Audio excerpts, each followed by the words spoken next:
Alrighty, so it's, start over your consultation form, very excited. Yeah. Looks like you're needing more obedience control. Yeah, we need help tightening up on her obedience with like stuff like this. Ow, honey. Down. Stay. Down. What's your number currently at? I would normally put it at like, her working level is like a 5 or a 6. Okay. I didn't do anything to her right now. And what's the highest you've gone for like correcting her? She is pretty sensitive. Okay.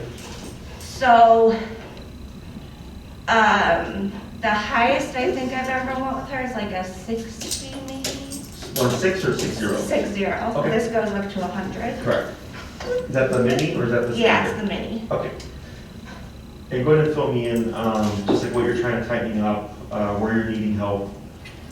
She's she's pretty decent, like, publicly, because she's gonna be service and training, Okay. if she'll work out for it. Okay. But like her excitement is very, whatever, it's like hard to deal with sometimes. Sure. And then she's kind of just an all-around pain in the home with like the overexcitement. Yeah. She picks stuff off the floor too, and you don't like, I mean, I guess I could correct her higher, but kind of haven't yet. Okay. See, and then she kind of calms down. Sure. Just stuff like that, really. Okay. So like more like the kind of behavior aspect, I guess, like with her stimulation levels and then just her distractions with things on the ground? Yeah. Okay. Did you train her yourself? No, I went to somebody else. And Yeah. also like if you guys do any sort of like, I was told that you might be able to help me with certain tasks, but you're not technically like service dog trained. Correct, yeah, I've worked with a couple in the past, and it depends on what the task is. Right.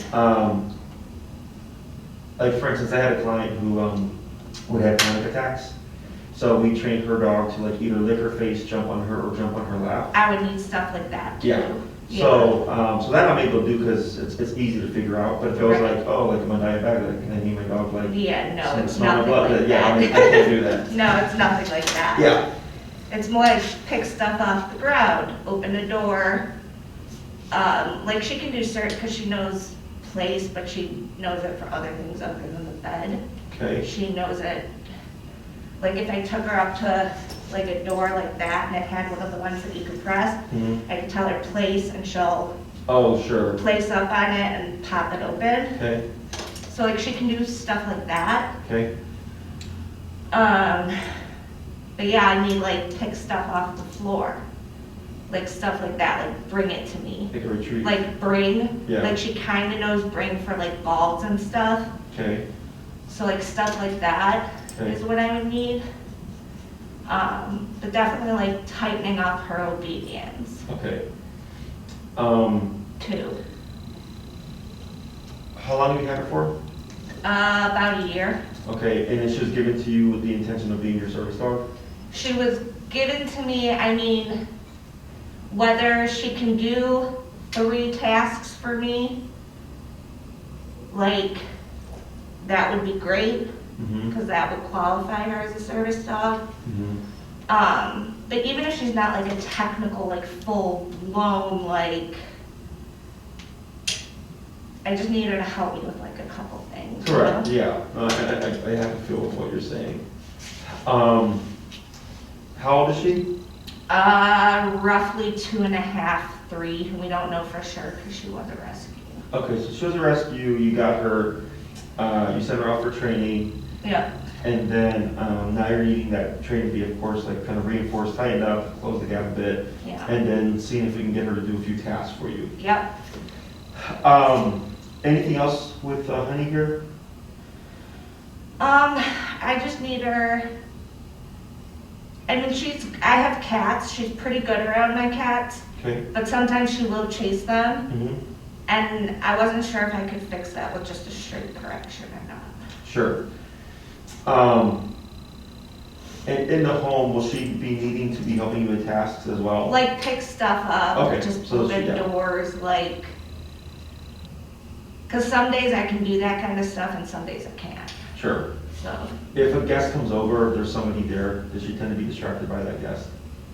If it's my dad, because he's pretty much the only person that's there, he comes and takes her every morning because I need help in the mornings. Okay, She gets very excited in her crate, okay. and like when she comes out of her crate, she won't do this if it's just us, or just me. Okay.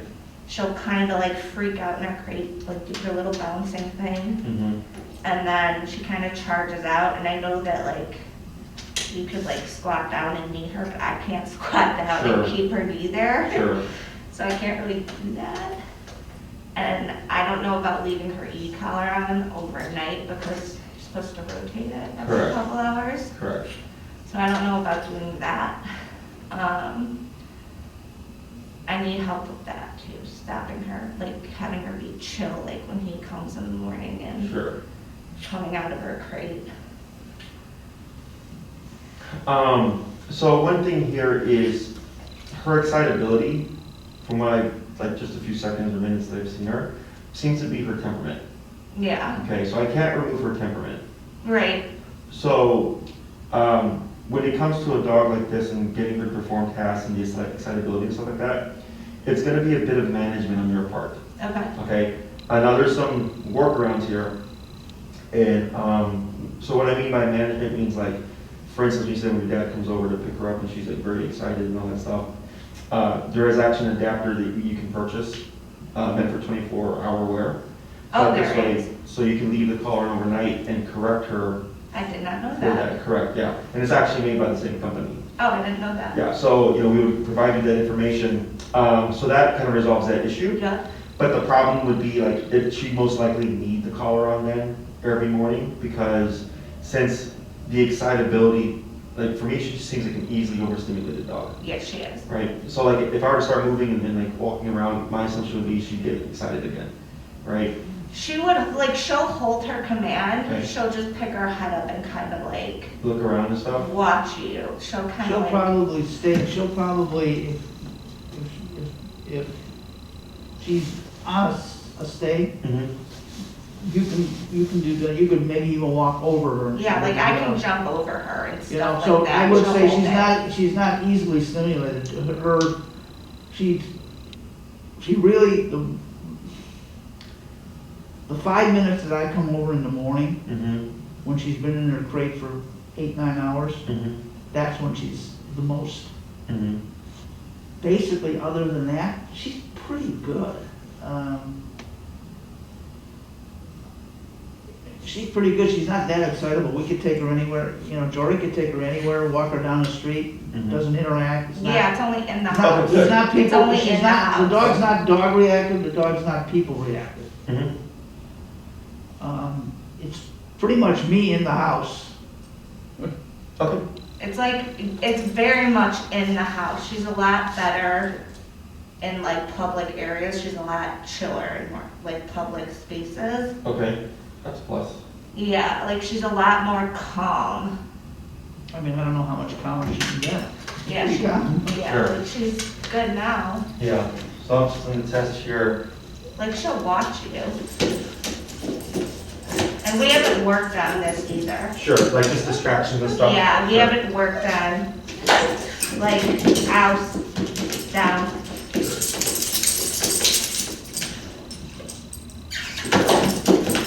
Ows. Yeah, it's also under tap. Yeah, there we go. Yeah. So. We haven't worked on that. Sure. So that's, of course, just testing, right? Yeah. Because what I would, unfortunately, make with service dogs, because people are so used to petting dogs. Oh, this is people are happening. such pains Yeah. about it. So that's where that becomes a problem, right? Right. Because as soon as, my assumption from what I've seen is if someone starts to come towards, like, oh my God, look at the service dog. is her energy goes from 0 to like, 8 or 7 pretty quickly, as opposed to being, because we have a dog here, her name's Tango. Oh, yeah, I've seen videos You've of seen Tango. Tango. Tango is the chillest dog Yeah. there is, right? You can come up to her and like she'll wag her tail a bit, she'll like, but she is super chill. Whereas for her, her energy goes up pretty quickly. It's not bad, it's just who she is. Yeah, she's just happy. Yeah, so we would, kind of show you how to correct that. And like I know your kind of no command seems to be ouse or like Yeah. release, right? Yeah. So we would talk about that and psychology behind that and stuff. Because I actually don't use warnings. Because we want her to learn to not give in to the distraction, period. Right. Right? Because if you That I always. had her there since she calmed. Correct. And what's your number now?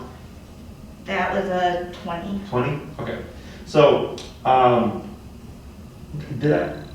I've had a bunch of consultation forms come in. Was yours like a daycare train that you're looking into, or were you looking for us to train you to train her? I would probably want to like come in because I want to be able to carry it over Sure. and everything. Okay. So I would probably want to like come with her if I could and work with her. Yeah. Because she does already have a foundation, so I don't know that she would need a board and train. Sure. So the only reason why I ask is some of the stuff, like for instance, like you said, she has an idea of brain, right? Is I would simply just review that. So for me, when it comes to the retrieve, unless you're using force fetch to teach a retrieve, because when we talk about performing a task, it's performing the task to as close to 100% as possible. Right. Right? And the only way to make that as close to 100% is actually through using e-collar. Right. So if she has an idea of brain, because maybe naturally she just has that kind of that instinct, we can build on it. But like I get dogs that have no interest in fetch and retrieve, and the owner will tell me like, I want to train my dog to return the ball, and I'm like, well, if we do that, we're doing force fetch, which is to the standard or the average dog owner not pleasant. Or if we use food only, it'll get them so far, but at some point the dog's just like, they're not a fetch and retrieve kind of dog. Right. Right? So unless we have something that can absolutely make her do it, that one is probably like the most complicated one. Right. Okay?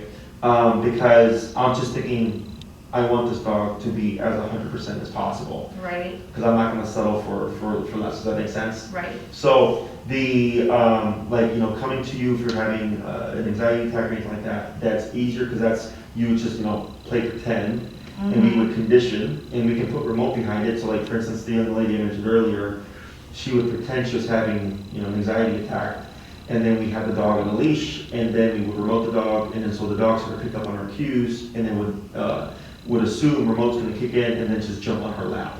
Does that make sense? Yeah. So that's easier because we can use a leash and the e-collar to make her just come to you and do what you need her to do. Yeah. And then the third task, because there was the bring, there was that.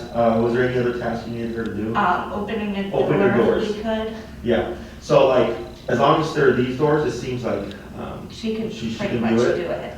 it. But you would need her to open other doors, I'm assuming like with this kind of knob? Yeah. Yeah. So then that would require her, because they would need like ropes or something to help her turn the knob. Pull it or whatever. Exactly. And then that's gonna be the next difficult part because we need her to be able to, if she's already got a good bite, like if she plays tug, She does. good. So then we can shape that over to the doorknob. The problem is mobility issues, Right. I'm gonna assume. Yeah. Is that you need to play tug with her and eventually translate, if when you say tug, like get it or something, and you switch that over to the doorknob and you're like, get it, and she's able to pull it Yeah. and bring the door open. That would be the complicated part. Does that make sense? Yeah. So it's not that it can't be done, it's just how much drive does she have for those two, the bring and the doorknob exercise. Right. And if it's like, oh yeah, she's actually pretty decent, we can work with it. Okay. If it's kind of like, there's not much interest there, that's where things get difficult. Right. Okay? The tightening up the obedience part is easy. Okay. The correcting behaviors and, things that you don't want is easy. I'm not worried about that stuff. It would just be those two performances or performance tasks, okay? We can try her and see how she does. I mean. Yeah. And what I would most likely do, because I hate wasting people's time and money, is I would do a bit of research, Okay. and I would find videos, Mhm. and I would send them to you. And I would say, watch these videos and experiment at home, Mhm. okay? And then you would, email me back and then say like, hey Jesse, thank you for the videos. I tried them out, but I'm struggling with this a little bit. Mhm. And if I'm like, oh, I can help you with that, then I have you come in. Oh, that Yeah. sounds Yeah, good. that's So good. we can do as much as we could do at home, Correct, and then you can just refine the edges. correct. Because you coming in for an hour just to learn how to get her to tug something on the door, for me, it isn't worth the cost for the hour. Does that make sense? Yeah. So that's how I would go about it. The only issue, of course, would be that, I could go online and research and maybe there's nothing on it, okay? Now, if we have a dog here, that we find maybe has a tug drive and all that stuff, I'm all about educating people. We would do it and then I'd send you the video. But I'd have to do the research and of course find a dog that we have that happens to have any kind of tug drive. Right. Because that would be, she's got a tug drive. You put a ball on a rope and she tugs. she tugs, good. Yeah, she does tug. Yeah, so it's just a matter of how we transition that over to the door now, okay? The of course, brain and everything, which is dependent on what her drive looks like. Mhm. So that's something that, if you're at home, you can film just what her performance is, and I can watch it and I can kind of gauge like, okay, Okay. do I think this is feasible? Do I think we can build on that or whatever, or do I think it's not enough, in my opinion, Right. okay? Now again, I'm not, you're asking for stuff that's out of my specialty, Right. but since I understand dog behavior and shaping things, I can figure it out. So I had a client that needed me to teach their dog to stand up so that they could wipe his feet because he's a 90-pound Berner Wilder. Uh-huh. Never taught the stand command before, but I figured it out. And then they got what they needed and they were happy with it. Oh, so Yeah. you use the rod as a prop so they could get up. We use this, yeah, we use the placemat here. Yeah, but then so they could actually lean on the rock to help them get up. Is that what you just said? Oh, so I was gonna say Rottweiler, Yeah. but it was a Berner Weiler. So I wasn't saying rock, I was saying rot. Oh, Yeah. yeah, But that actually would be a good idea though. But a big dog. Yeah, but, and because every time they would try to groom his feet, or not groom it, wipe his feet, he'd fall on the ground. And he was 90 pounds, like we can't pick him up. So we taught him how to go into a standing position. And then once we taught that, we brought him over to the placemat so he would stand up straight. And then he would keep the position. So like, I'd never done that before. But because I understand dog behavior and stuff, I was able to figure it out and then we trained it. So I just need to see it to know what I'm working with. And then I gotta mull it over and then we figure out what we can do, okay? Yeah. The obedience stuff I'm not worried about, the behavior stuff I'm not worried about. It's just the task stuff. All right. And again, it's just the bring and the doorknob one. Yeah. And there's probably a couple other little ones that I could have her do, but those are probably like the biggest ones. Okay, do you have an idea what the little ones are? If I can, I would kind of need something like my dad just described. Is like if I fall and like I need her to come stand next to me. Okay. So I would need to teach her stand. Okay, And I would need to like kind of like use her to help me get up. oh, I see. So the way I can potentially see that working is the way I would do it is build it off the tug. But that's, so like if you had something, maybe around your wrist or so, and you say like tug, she grabs it and she pulls you Exactly. to give you Yeah. the Oh, momentum. that would, yeah, that's. Yeah, that's exactly. Yeah, which Like if we something can like get the that. doorknob down, that should not be a problem. Right. Okay. So like if we can get her to do the door, that would work too. Correct. Okay. No, she's been sitting, she's been on that place for 10 minutes. Yeah, no, she's doing, so she's doing good with like, nothing going on, but if I get up and Yeah, try we to just distract need her- to work on the distraction. Like she's really good with like, let's say there was like a dust buster going around her in like certain environmentals and things like that, like Mhm. she's good with. But if somebody actually goes up to her and like tells her to like come or like kisses at her or whatever, like we haven't worked on that yet Okay. at all. Yeah, and that we can help, no problem. That's Yeah. easy. Any other tasks that you need her to do?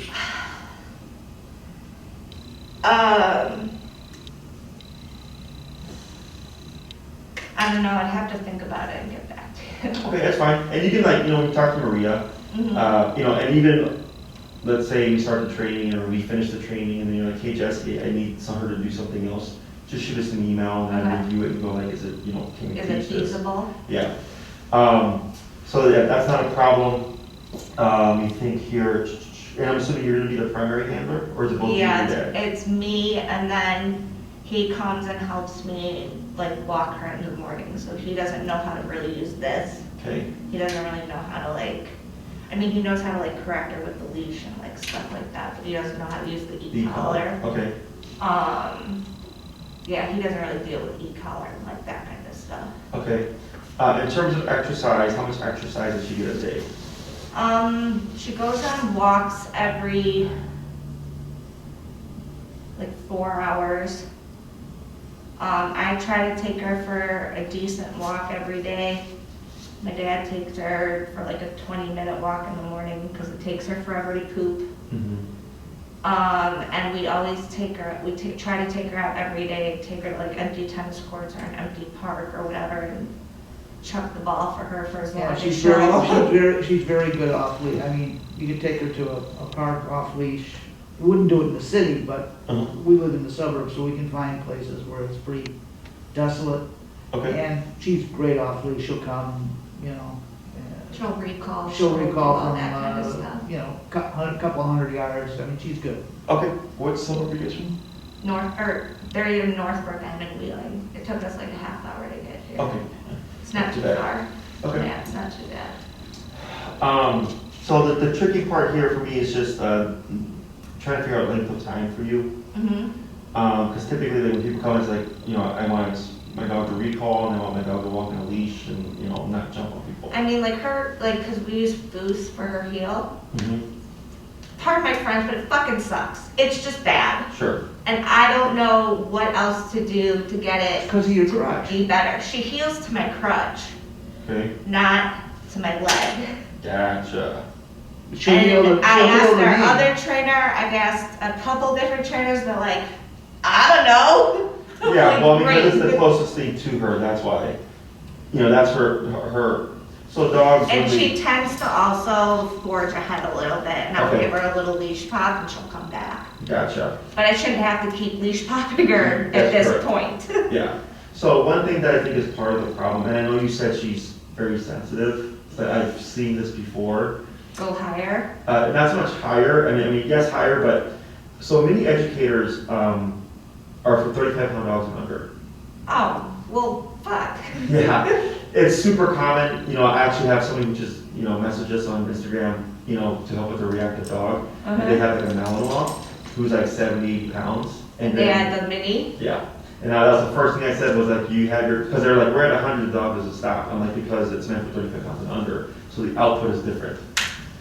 So, this is my personal opinion, but I've been doing this for 10 years, and trainers love that model, that brand, because it's the cheapest model, and for like, I think it's like 185-ish with tax or so, it's Yeah. a really good collar. Without a doubt it is. But the problem is, like I had a gentleman who had a 90-pound pit bull. He had a 90-pound pit bull, 2-week board and train, blah, blah, blah, blah, on mini educator.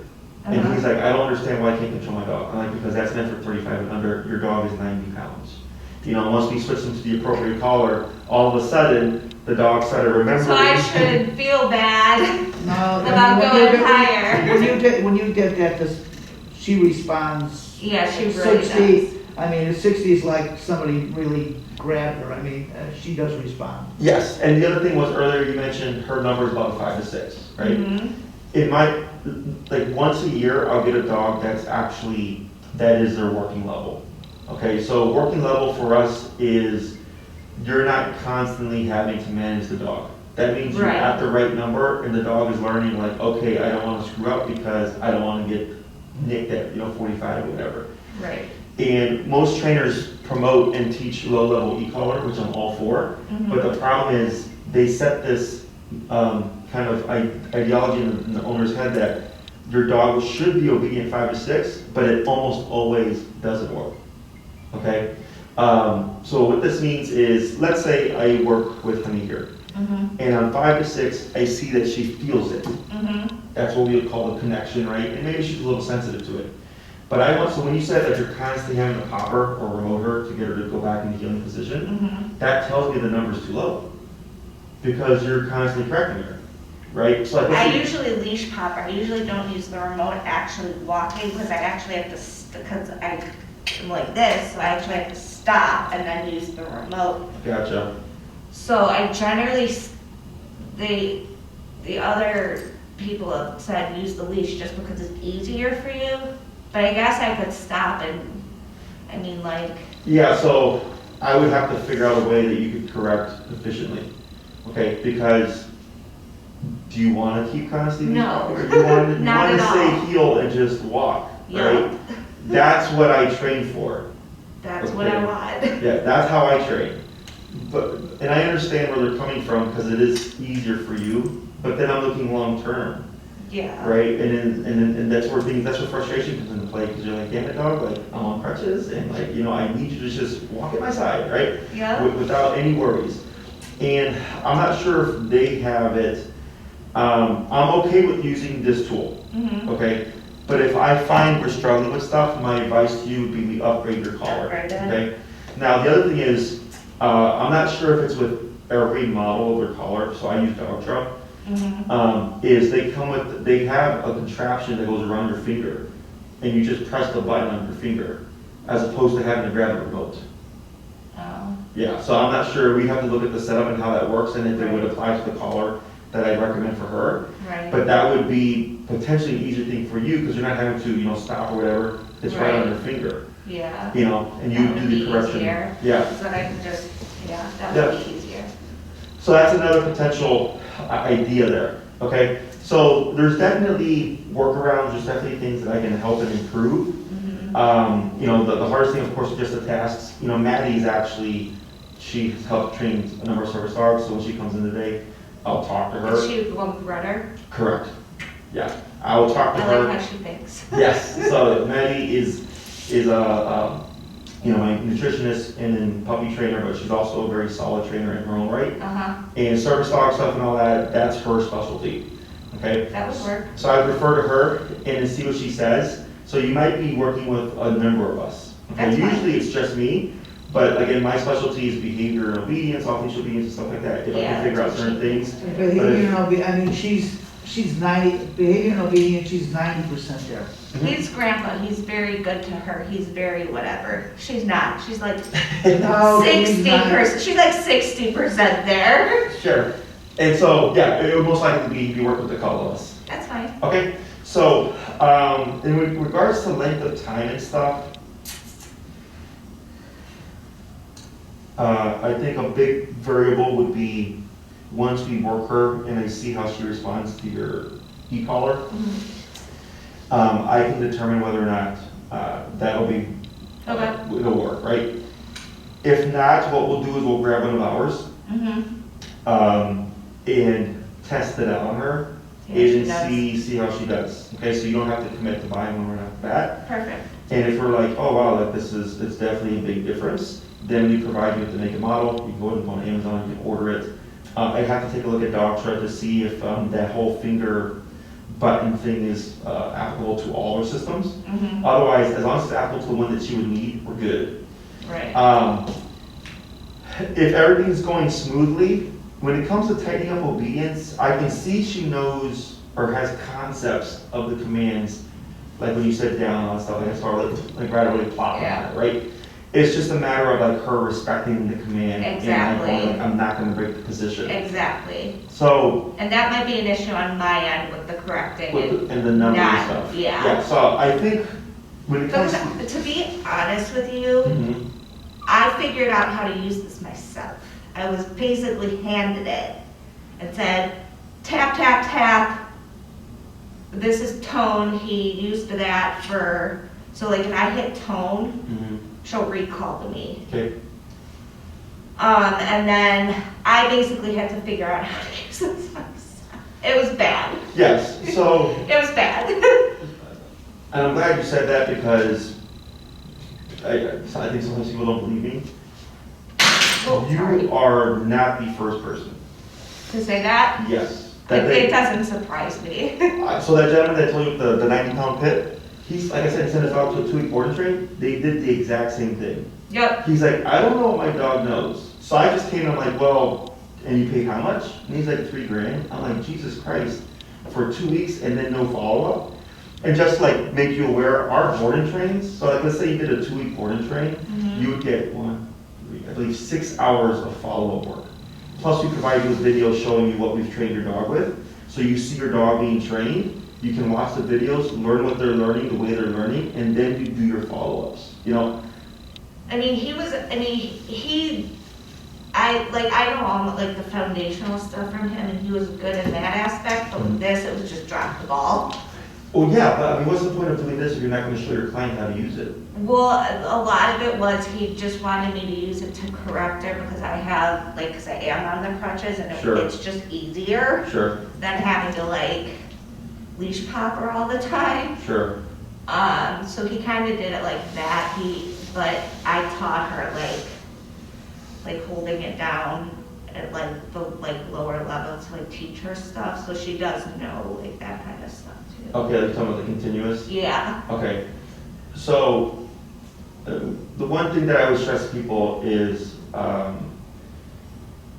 when we do remote training, we're layering remote over behavior. Yeah, that's what I did, like later to like teach her, like I did repetitions of down with her with this Sure, and sit and stuff like that. gotcha. So wasn't just like, I don't know what the heck this means. Sure.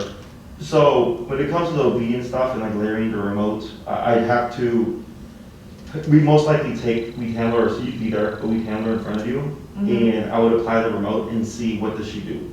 Right. Okay, so if Because when I put her on, I keep her, it's like a 5 or 6, because if I go any too much higher than that, if it's not just a straight correction, she'll just sit there and kind of like shake her head like this and then kind of like wander around, like she doesn't know what to do, like she's just like. Yeah, and that's the problem. Yeah. Okay, because, so that can be resistance, it can be stubbornness, it can be I don't know what to do, right? Right. So if it's I don't know what to do, then I'm thinking, well, e-collar may not have been layered correctly. Right. Because if I tap, let's say we're in heels and she's veering off, right? If I remote her, what do you think she should do? Come back to me. Come back in, right? Right. But if I see a dog bucking back or giving that kind of I don't know what to do, shaking their head behavior, that tells me they don't know.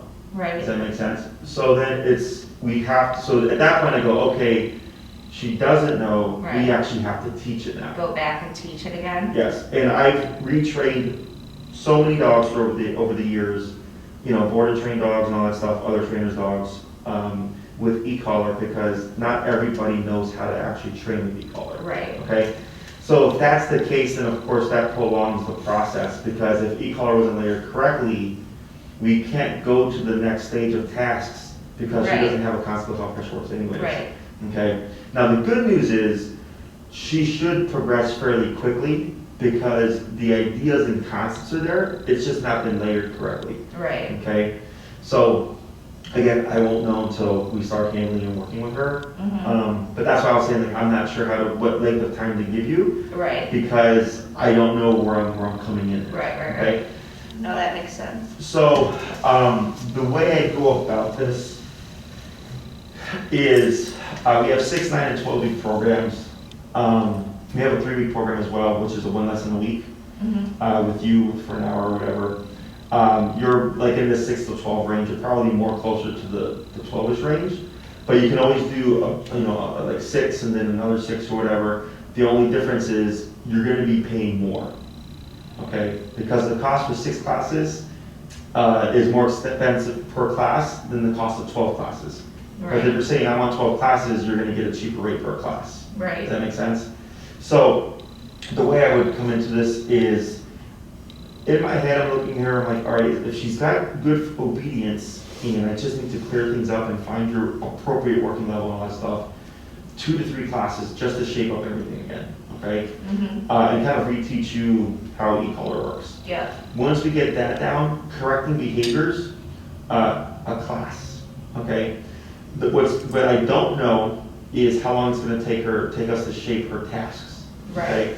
And that would be, like I said, I would do research, I talk to Maddie, she's gonna hop on, well. And then we will most likely be on an as-needed basis. Yeah. Okay, so the first few classes we'll see you once a week, but then once we get into tasks, every dog learns differently, plus how much time you're able to commit, Right. all that stuff in terms of training on your own time, is, let's say we start the whole, when you have, you know, if there's a situation where you need her to come to you, right, and like sit on you, whatever, we would teach you the behavior, how to shape it, you know, in class and stuff, and then we'll say, come back when you're ready for the next step.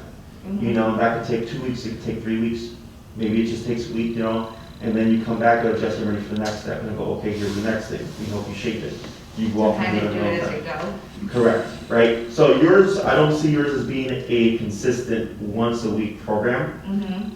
Outside of the first few classes where we're shaping up the obedience, teaching how to correct things and stuff, once we get that down, then it's like, okay, now we're gonna shape behaviors, like the task stuff. Right. And then, because I've worked with a handful of people over 10 years with service dog stuff, and that's how it's usually worked out. Okay. Is once we got to that point, I'm like, here you go, you know, let me know when you're ready for the next class, and then I hear from them, you know, 2 weeks later, whatever, Right. and we just keep building on it, because if you've not made much progress in a week, it's really just a waste of your time and money Right. to see. So it. like we would learn a task, go home, work on it for some time. When I'm ready or she's got it pretty well, come back, do another one, Correct. so on and so forth. Correct. So, you know, Okay. we'd be in, and you have our email support, you know, where you can shoot us an email and say, hey, Jesse, I'm stuck right here, or Maddie, and then we'll give you our insight, and you can read it, see if you can do it on your own, and if you just get stuck, then we say, now you come in to work with us, okay? And then we just see how it goes. Questions? Sounds pretty good. I have surgery the 21st of this month, Okay, and then there's how long did they say the recovery would be, Dad? 2 to 3 weeks. No, it was longer than that. Well, actually, before you can do everything normal again, 6 weeks, I think. Okay. So we're talking So- springtime probably. Yeah, so I would probably want to start that after after I'm recovered and clear to work with her. That's when I would Oh, want to that's start. right, he said, yeah, don't. Yeah, he said I can't walk her, I think for 2 to 3 weeks is what he said. oh, sure, yourself forever. Yeah. You can so walk I mean- her, you can't. No, he said I can't walk her myself because if I fall or something happens, then Yeah. it's bad. Yeah. So she's gonna be probably boarded for a week or 2, Mhm. and then after that, Are you boarding her at like a facility by you or here? I'm not sure where we're gonna board her yet, so we might board her with her like the normal place we board her, Yeah, it's a which is lot at the closer. training place. A lot closer. Yeah. Yeah, I was gonna closer. say, if you board her here, I'd have my staff already start working with her. Like just on their off time to figure out where she's at. So they wouldn't like go out their way to train her, like a board and train, Right, but we would start testing her tug drive, we would start seeing what her concept of the e-collar is, and you know, just seeing where she's at, so that once you're done and recovered, we'd actually have a better idea of what you're needing. depending on how long and all that stuff, yeah, we might be able to do that. Yeah, and it would be at no extra cost, you would just be our standard boarding rate. We're just kind of learning her so that once you're ready, I know exactly what we're working with, and I can give you a much clearer idea of like what I think she's capable of and all that stuff, so. Yeah, we can see about that, we'll talk about it and see what we decide, because if I'm gonna be boarding her for that long, I don't know, we'll see how long. If we do that, then you would just kind of see like where she's at, kind of evaluate her or whatever, and then see where Yeah, you think you should go from there. because my trainers here, like we had a dog come in who wasn't social and had already been trained by another trainer, but they kept working with the dog here on their own time, you know, and then eventually the dog was fine. You know, so I would tell them, if this is a dog that, you know, we may be working with in the springtime, these are the things that we have, these are the things that she's needing, do some work, right? And then they would just work with her, figure out where she's at, and then we most likely record it as well to get, so you can see it as a reference point. Mhm. Because for us, it's good educational content. for What's your people. board and train rate, or what's your boarding rate? 50 a night. Okay. Yeah. That's about what we pay, I think. Yeah, it's 50 a night. The dogs, she's social, she gets daycare time. We do treadmill time with She's them. super, she doesn't know how to do a treadmill. Okay, She's so we never can been teach her on it. here. Yeah, so we teach her treadmill here. So that actually for you in the future, exercise reasons, whatever, if you can't exercise her, she'd already be trained on treadmill here. And then, you can pick one up if you wanted for your own space. I'm working on him. I wanted to treadmill train her. I wanted to. I think it would be good for her. And we reinforce training as well. Regardless of who the dog is trained by, we reinforce it. Okay? So we always encourage people to bring their dogs and their tools, the prong collars, lead collars. She'll do duration work, like what she's been doing here, where she'll sit still for 2 to 3 hours or whatever.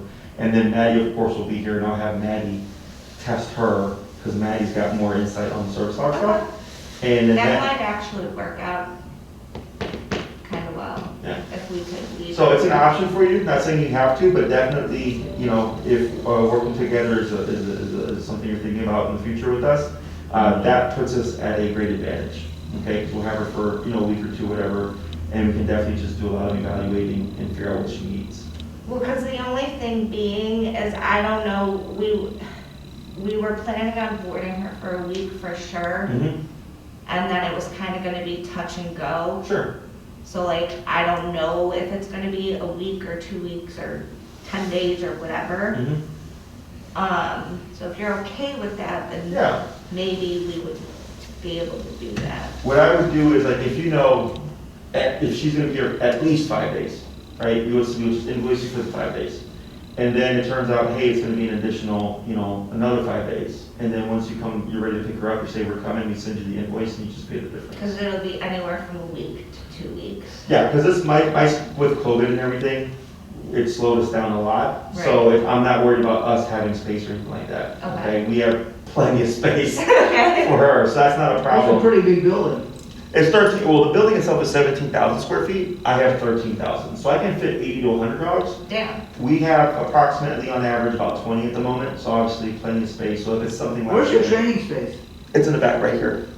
Yeah, I saw that. That's the one that if you watch our videos, Yeah, I've watched some. that's the bulk of the space is that space. Nice. So, but yeah, that's not a problem. I'm just trying to figure out how we can best Yeah, serve you no, and stuff. that might actually work. I'll definitely talk to him about that more. And then, if we did bring her down, we would bring her down the day before my surgery, which is Okay. the 20th. Sure. The 21st is your surgery. I know, but we would bring her the Oh. day before Right, the the 20th. surgery, because I'm assuming we're gonna have to be there at the butt crack of dawn. Sure. So we would probably bring her the day before. Yeah. Whatever you need, you just let us know. Okay. Should I email, why I'm blanking on her name? Maria? Yes, Yeah. Maria, She'll send you. about, She'll send you a form to fill out. okay, It's just so we have her information, right, and then our contract, which she'll most likely just send you a training contract, so you're set. You don't have to fill out a bunch of forms. mhm, And then whenever you're ready, don't worry about it being last minute. Like, let's say the time changes or the date changes. I'm not worried about accommodating because we have, like I said, plenty of space here to bring her in for boarding, so that's not gonna be a problem. Okay? cool. Other than that, it's really good, just play by ear. Obedience stuff, behavior stuff, not worried about. I'll talk to Maddie, and Okay. then, she's the one that's got all the service dog, tasks and stuff. Okay, And then see what she says, and then of course, when she's here, she'll be taking a look at her personally, and then, we'll go from there, okay, okay? sounds good. Anything else? No, sounds good. Do you need help getting your picture? No, I'm good. All right. Thank you. Well, it was a pleasure meeting everybody. Hey, She's cute. Was she like a penny mix? Sprite, the bar.